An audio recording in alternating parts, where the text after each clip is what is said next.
it's the next level.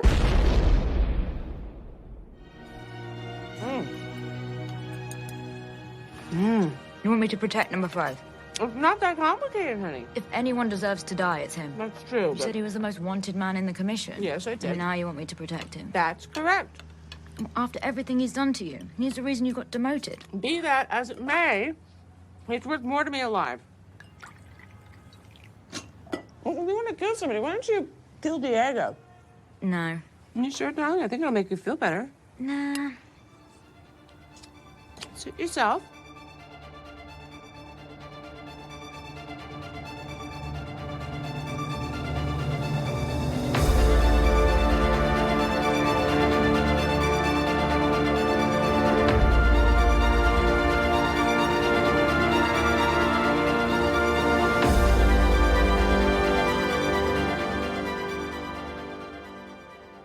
Hey panelers, welcome back to the show. I'm Mark. And I'm Steve. And this week we are covering the Umbrella Academy Season 2, Episode 4, The Majestic 12.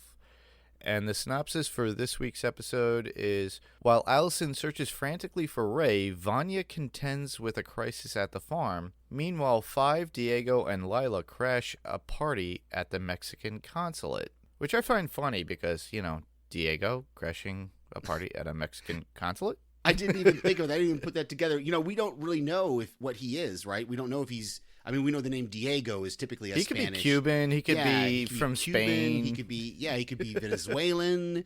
He could be Portuguese, whatever. Well, look at him during the actual consulate when he's at the party. His hair is all shaggy and long. Yeah. And that suit too, and nobody really paid no attention if you recall. Yeah, I didn't even think about that. We don't know really what his heritage is, so he could be, could be Mexican, could be something else. But yeah, that is pretty funny. Yeah, I like that. I did not look up, and I didn't look in the notes to see if you had either, if this Majestic 12 was a real thing or. I know there's been different theories about, like conspiracy theories about, even with the JFK assassination, that there was, if you ever watched the movie The Star Chamber, those kind of things that are all about, these groups that run the world sort of thing. And you watch the X-Files, that whole group that had the cigarette smoking man in charge of them. That's what this Majestic 12 kind of feels like. Yeah, like an X-Files episode. Yeah. Definitely. But it was pretty good. Yeah. And I guess we should start off with our top 5s. Oh, yeah. Let's just go right into it. Wonder if it's too late to be unadopted. All right, I'll start off this week. So my number 5 would be Lila's history in the very beginning. Now, we know who she is to some degree, how the handler took her in after a job that was a hit on her parents, then takes her in and adopts her as her own. The training, and being an assassin, manipulator, or, of other words, time cop at this point, because, it is the time syndicate, if you think about it. So it's finally we get a little bit of backstory. We know, what my suspicions are with her in the very beginning. It's like, I don't trust her. There's something's going on with her. Well, we know right now. It's like, she's an adopted daughter of the handler, and it's her way of, the handler's way of getting to number 5, I think, or to manipulate to whatever Diego, she wants. Or I guess to number 5, number 5, yeah, because but her hatred for number 5, but also using Diego. It's not really clear at all, because I think Lila was put in that position because she's part of the commission. She's one of their field agents, and I think it's just.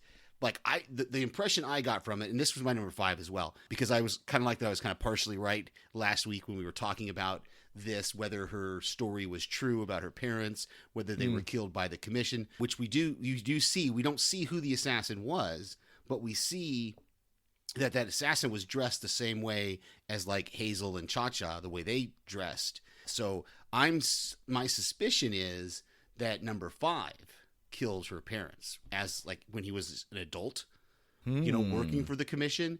And because the impression I got was that the commission doesn't know that this girl was raised as the handler's daughter. That's kind of the impression I get.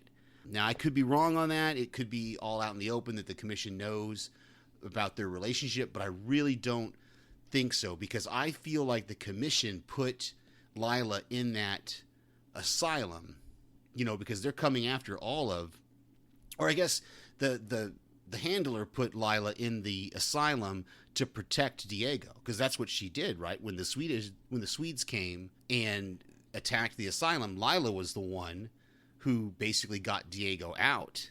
And then later now, and that was why Lila was so confused when the handler said, well, I need you to protect number 5. And she was like, well, wait a minute, aren't we supposed to kill number 5? So there's this we've got a little bit of a confusion there. And Lila at one point, I think I've got the quote in my notes, maybe, or I don't think I did actually. At one point, the handler says, well, you just kill Diego then. If you want to kill somebody, just kill Diego. And so we're going to have to find out whether Lila's feelings for Diego are true or if they're just part of the whole scam with the handler. Very true. Yeah, I have a funny feeling that she has something for him, though. It's as crazy as she is, but... Well, and, that whole crazy thing, it appears, was just... that's just a put-on. That's just her cover with Diego, is that she's crazy. I don't think so. Immediately when she goes into the handler's room, she's a totally different person.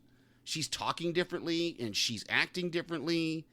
So, I mean, I really think that is all a cover for her. I mean, I don't think she really is this kind of, I mean, we'll see, I guess, but. It could be just an enhancement of her own self, and then, I don't know. We'll see. It's just a matter of time within these episodes. Mm-hmm. Because, right now we're at episode 4. We have 6 more to go. So. Right. And I wonder if we're going to find out why the commission killed her parents. What was their involvement? Exactly. What was the reason for the hit on them? Was she something of like a meta or something? Or is she the same age as these kids? No, I don't think that, because I guess she could be, because her parents were killed in 1993. Yeah, that's where we have to do the math and and I don't remember. I don't think so. Then I don't think so. Yeah, I don't think she's not one of the alien kids. I don't. But think she must have something, or her parents must have had something to do with something within history. Well, yeah, and we know that that's what the commission does, is they eliminate people that are going to make history go the way they don't want it to go. So that's what I'm saying, is I wonder if we're going to find out whether or not, what the reason was. And, it was very, to me, it was very blatant that they were making sure we did not see the assassin's face. Because, I mean, they literally cut it off right at the neck. All you could see that's definitely something that's going to come up later. And your suspicions may be correct. I would be, part of me would love for them to do something different and have it be somebody else. But at the same time, they have to connect it with somebody within the actual core in order to make it proper. So and I think your suspicion's probably correct. So. And keep in mind, people, I did watch. Oh, but do I remember anything? Hell no. It may come back to you, though. So it may come back to me, but to me, it's like my memory is terrible. I have to watch things a few times in order for them to click. So at least I admit that. But the thing is that, especially with we already talked about the introduction, especially with Diego and them at the banquet itself, that big party at the Mexican consulate. Mm-hmm. He's there, and he meets Mother, or a version of Mother. At a certain point. Yeah, I had that in my notes. Actually, was that him meeting the real person that Grace was based on, or inspiration for Grace as the mother.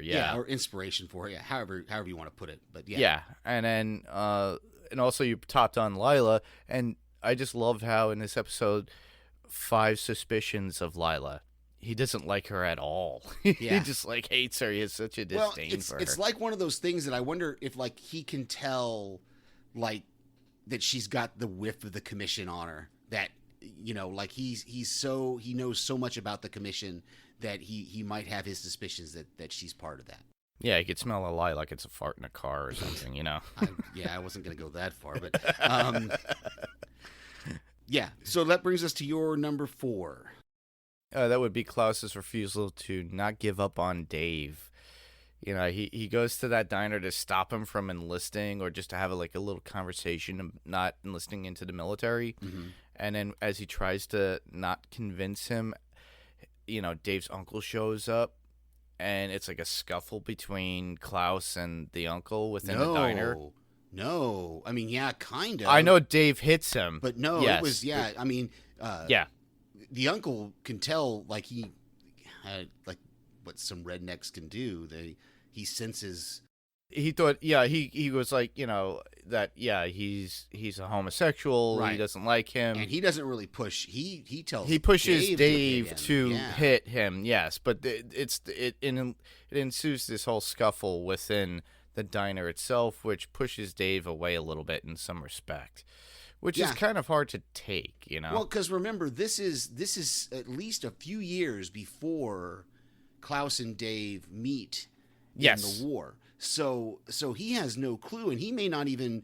I don't want to get into the whole homosexuality, but he might not even be aware of that he's a homosexual. That's what I'm saying is I don't whether I don't want to get into the whole debate of whether it's choice or whatever, Exactly.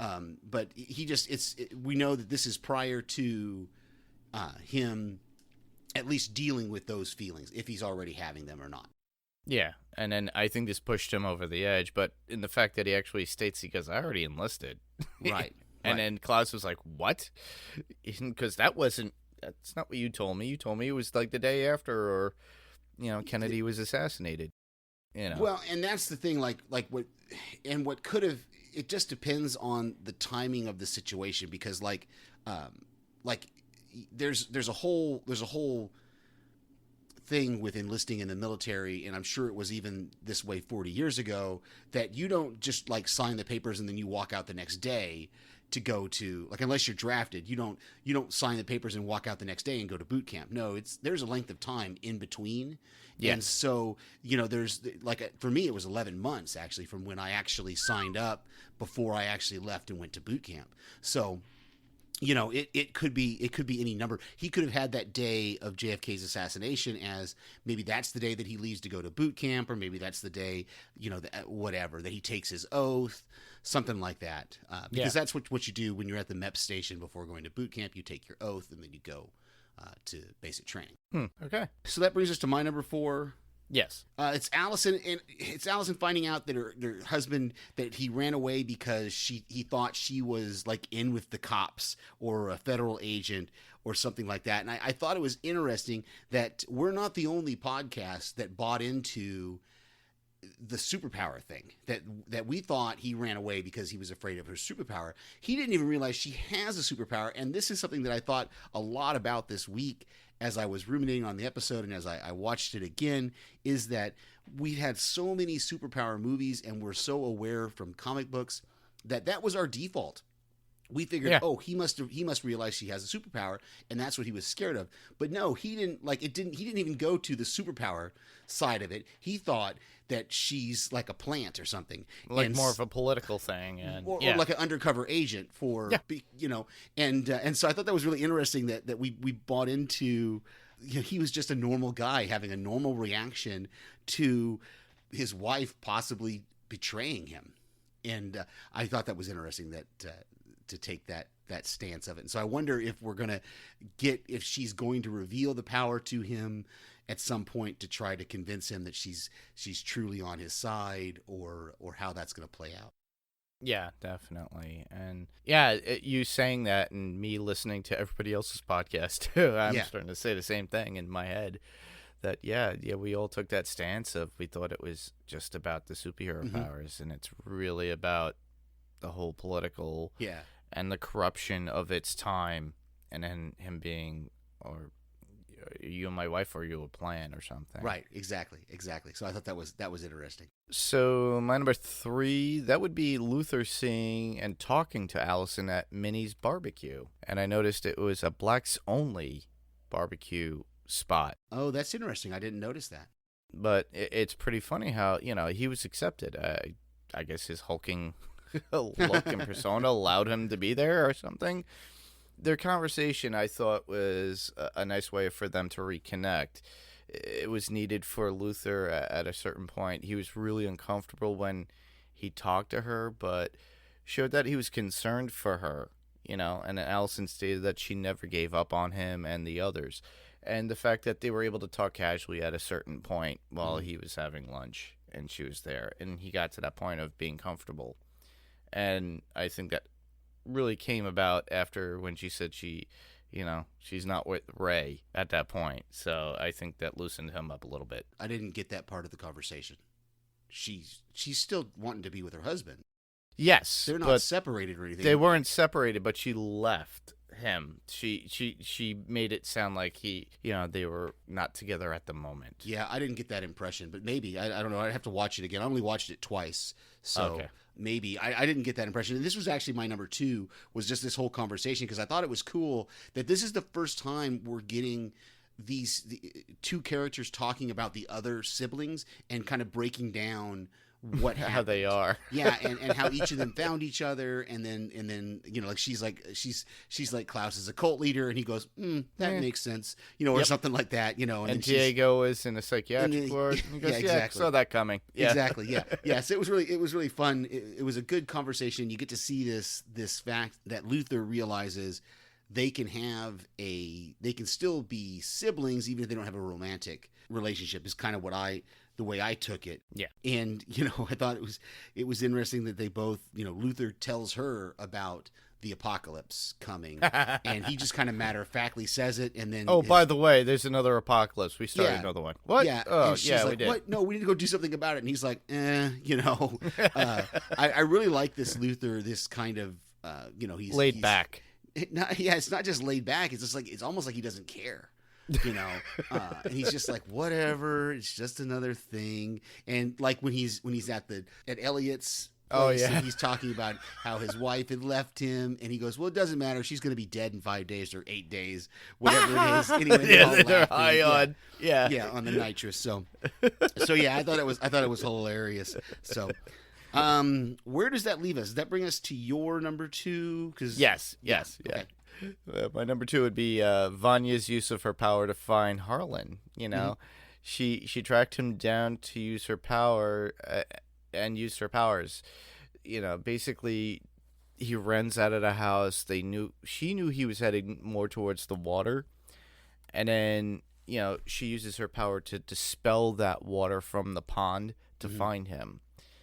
And then she revives him with her powers as well. And it looked like something went into him, though.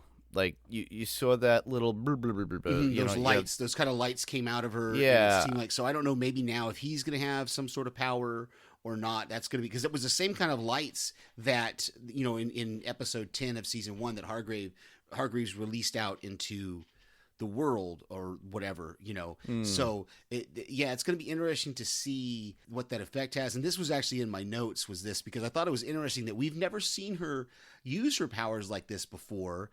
Yep, and this is almost like a healing thing. Well, it's not just that, but I'm talking about the fact that that water was suspended in the air. Yes. And then she released it after she got back onto the bank, and then it all went back into... That was lake. a lot of control from her with her power. For having amnesia, not knowing what to do. So I'm interested to see if, I still think the amnesia was real, but it just seems like she's gained a certain control over her power that we haven't seen. Maybe it's before. like a muscle, just a natural muscle. It just is a weird, like I could see if she had pushed all the water out of the lake and it stayed dry. Correct. Yeah. Her being able to suspend that water up in the air and then for it to fall back down into the lake. So basically nobody knows, unless somebody questions, well, wait, why aren't you wet? You should be wet if you pulled him out of the lake. So that may come in the next episode or something.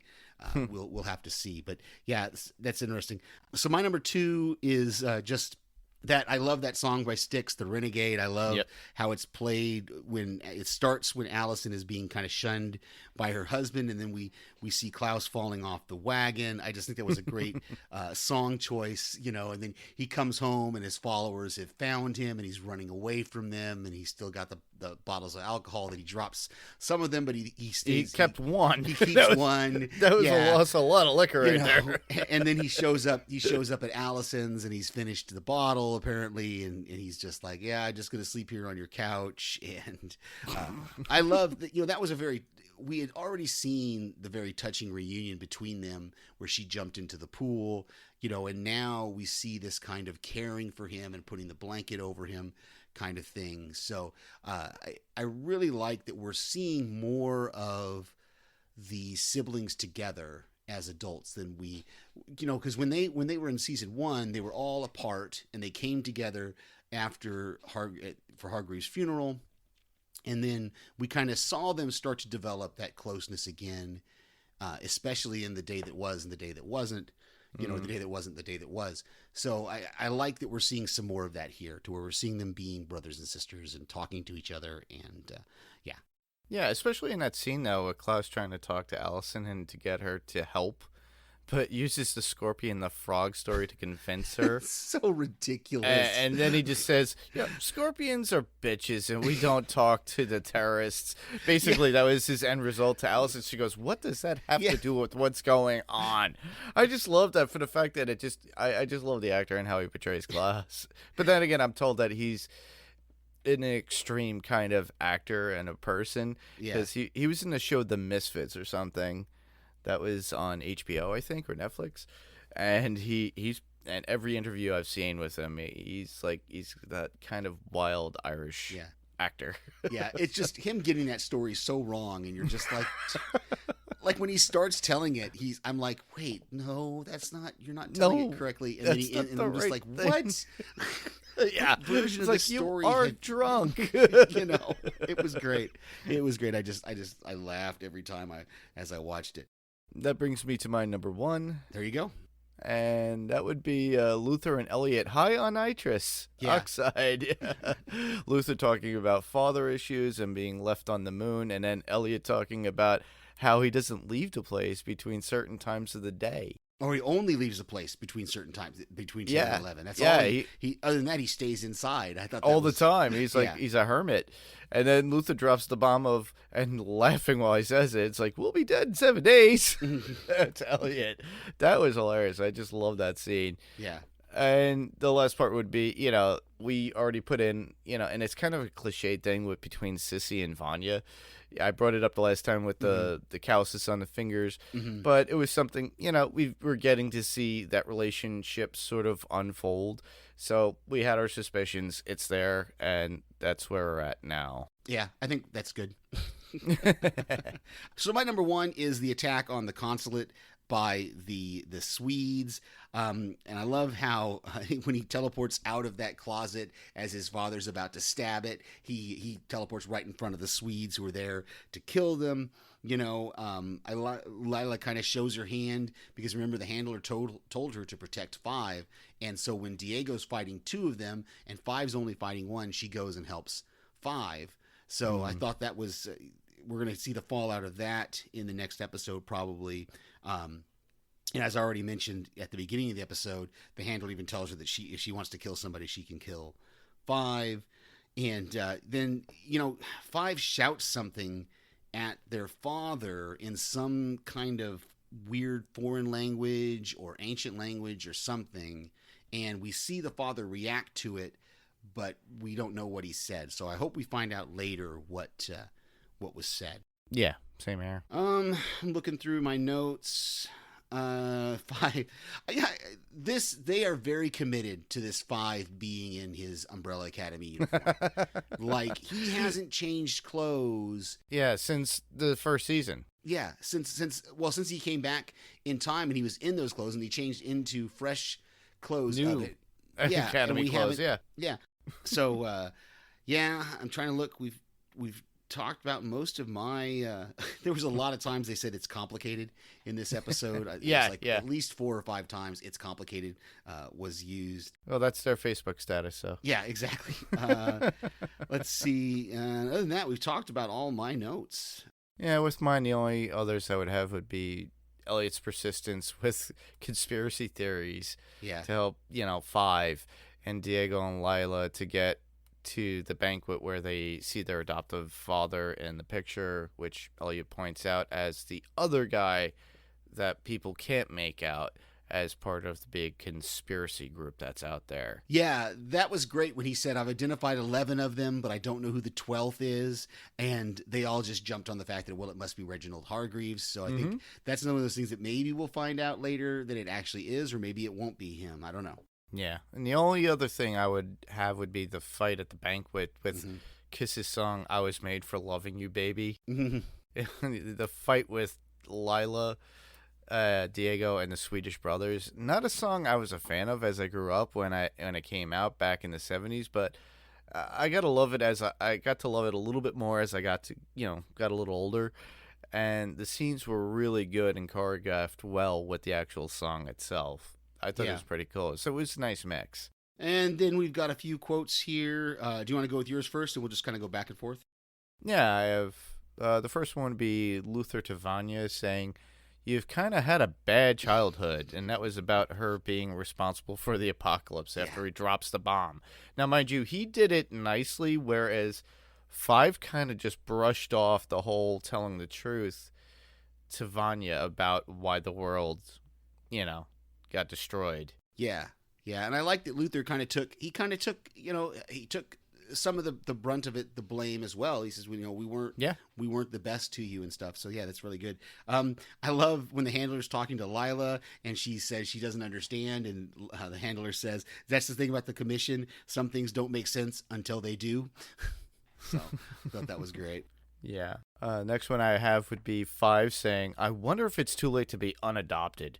And that's after he couldn't get Vanya to help because she had to get back to the farm. Yeah. He did it. It's like that snide comment. It's like, oh, man, I wish I could be unadopted. Yeah, he can't get anybody to help him out. He's just like, just assure me that you'll be there when I need you or something like that. Yeah. I love when they're looking at the invitation to go to the consulate. Lila says, we should go. Says there's going to be a seafood tower. That I like. Yes, I would go for a seafood tower myself. Last one I would have would be Klaus saying, pink can be very masculine in the right setting to Dave's uncle when the uncle mocks the color as being queer. Yeah. And then my last one is just, I loved when 5 he says, find the old man and get out fast. And that's 5. And then Diego says, that's what I said. Because the way he said it was so complicated. I don't even remember. He was like, extraction and blah, blah, blah. Whatever. Oh, yeah. Old military really based. Long, thing. And long-winded. Like, what? And 5 just goes, find the old man and get out fast. Diego goes, that's what I said. So, yeah, I thought that was cool. So we have some feedback here. Yeah, we got some feedback here. It's from Daphne. And she says, hi, Mark and Steve. Here's feedback for number 4. And she goes, hi, guys. I'm loving the season so far and can't believe we're almost to the halfway point. Same here. It's wild for the fact these seasons are only, 10 episodes long. Yeah. And she continues on saying, Luther and Vanya bonding over their mutual feelings that 5 is an asshole reminded me that it's easy to forget that although 5 looks like a kid, he's lived a long life and has good reasons for being uptight sometimes, which is true. He may be more mature than the rest of them due to the life lessons he's already learned. The scene where Diego notices his non-robot mother was so sentimental, and Sissy's story about being in the box has really resonated with me. It's nice to see Vanya get some happiness, although I'm not sure how this will all play out this season when and if the siblings return to the present. And she goes, looking forward to the next episode. So thank you, Daphne, very much for that feedback. That's awesome. Yes, thank you very much. And we'll move on to some news. Well, I just want panelists to know that there will be a new network for podcasts coming out soon. I'm in the middle of creating it. I'll be setting this up soon, and you will see the release of it by the end of August.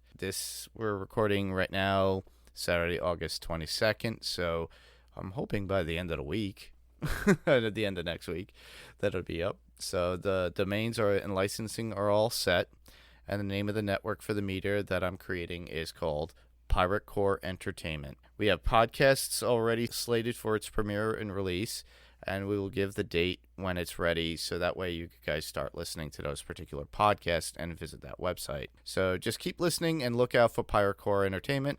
Like I stated, there will be podcasts, In the future, there'll be videos and other content because it's not going to just be podcast and video. We're looking to get artists involved, cosplayers, and YouTube content as well from our friends. So Panels to Pixels will remain on the Next Level Podcast Radio Online Network, and there will be new content for Pyrocore Entertainment, and we will be promoting that on both podcasts. So there'll be cross promotion right there. So then there will always be a link for Panels to Pixels on the Pyrocore Entertainment Network as well, so that way you could keep in touch there. So I know this was back in June when I started saying it, but, you know, I figured I might as well let you guys know. So that's a pretty cool thing that's going on.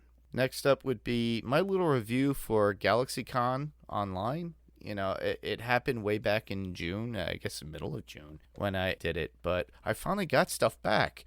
I actually got the autograph from Kristen Ritter about a week ago, and then just today I picked up, and they do a video snapshot of you and the celebrity.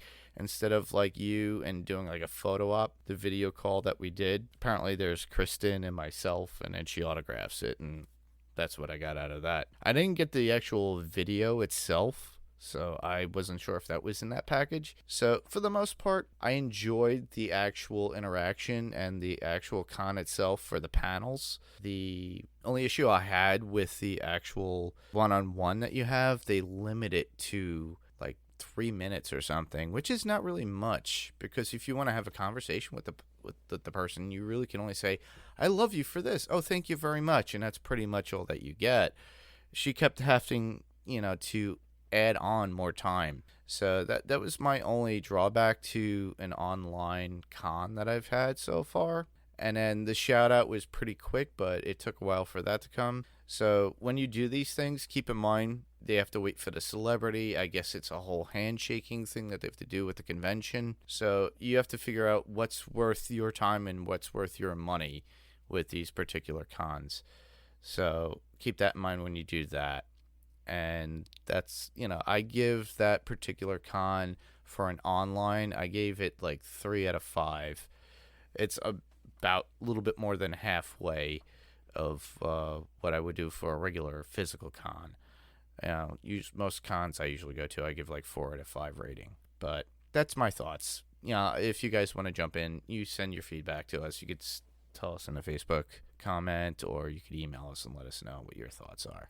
And with comic book news, well, comic news, we have Ben Affleck is back as the Batman in the Flash movie with Ezra Miller. So I'm so glad about that. One of my favorite Batmans is coming back to reprise his role. I'm assuming that it's going to be a Flashpoint. That's the whole thing with the Flash, that he does Flashpoint, since Michael Keaton is tied to it as well. Plus, Jeffrey Dean Morgan is rumored as to be tied to it as well. And I think Ben will be there as Bruce Wayne to push Barry Allen to focus in on his mother and the change that happened that created Flashpoint. But then Barry changes the time with his travels and encounters other Batmen, which would be Michael Keaton, you know, his version of Batman, and maybe Jeffrey Dean Morgan's portrayal of, you know, Thomas Wayne as the Batman in the multiverse. But those are my thoughts, and we can speculate all we want. You can always send your comments in our Facebook page regarding this. I'll probably throw up a few teaser pictures and stuff, and you guys could just comment if you want. So, and then the last of it would be DC Fandom is going on as we record right now. And I got to see the Wonder Woman 1984 panel, which was really good. I loved the Suicide Squad 2 film panel with James Gunn leading the way with the panel and all the actors that was in it. They gave a lot of behind the scenes footage, and I thought that was amazing. And check out all of the DC Fandom on YouTube on their website. It should be available once this episode is available, because usually a lot of people will record the particular event and then re-release it. During the day, I was actually watching other people's commentating as they were watching, and I know a few of the guys that were doing it, and I put in my comments as well, but I would prefer just to watch it as it was coming up. You know, this was done all around the world. It wasn't just done within America. They had it in Germany and all different countries, and it was pretty interesting to watch. So if you have the time and you want to search for DC Fandom on YouTube, go ahead, do so. I recommend it. All right. The only podcast recommendation I have for this week is that House Podcastica will be covering Cobra Kai Season 2. When it drops toward the end of this month, they already recorded some of their thoughts, and I was able to send them. I got to watch a few of the episodes and send them some voicemail for those as well. So check out House Podcastica's reviews of Cobra Kai Season 2. That's on the Podcastica Network. Did you like it any better than the first season? Because you sounded a little bit, distant about it. I liked it. It's different. It's different, and Season 2 is pretty good. I'm just waiting. My only hesitancy about Season 2 is a lot of people said they were disappointed by Season 2. Really? And so far, the first 4 episodes, I've enjoyed it. I think it's got a good balance, and we'll see what the rest of it once the rest of it drops. I really enjoyed Season 2. Okay. I thought it was a little bit better than Season 1. Season 1 was where, you got to relearn about Danny and, Johnny and their interactions and everything else. But this, it just, continues on, and a lot more interesting story at this point, too. So I recommend them, too. Yeah, they're all, Podcastica is doing great with Cobra Kai. My only two would be TV Podcast Industries and Strange Indeed on their continued coverage on the Umbrella Academy Season 2. I love listening to them, so usually once I'm done editing, I just love to listen to my friends' views on the same shows that we are all covering. Then we talk to one another after, and we have recorded and have just fun geeking out as we talk about these things. We'll probably do this within another hour, between Rima and Bake. But, we just have fun. Generally, it's funny. I love talking on the podcast. I'll do the editing, but then after a while, I'll get tired of hearing me say the same thing.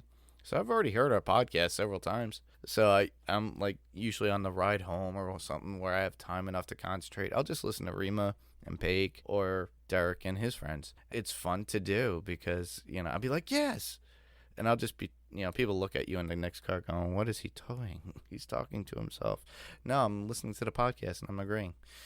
I just have fun with that. And I just love listening to my friends talk about the same thing that we do, because that way, at times, we could just geek out. Yeah, and Derek and John have just started a Lovecraft Country podcast as well. That's coming out on the TV Podcast Industries feed. I need to catch up on their Umbrella Academy. They finished Umbrella Academy Season 2, and they're going to start The Boys here in a couple weeks as well as we are. So yes, definitely.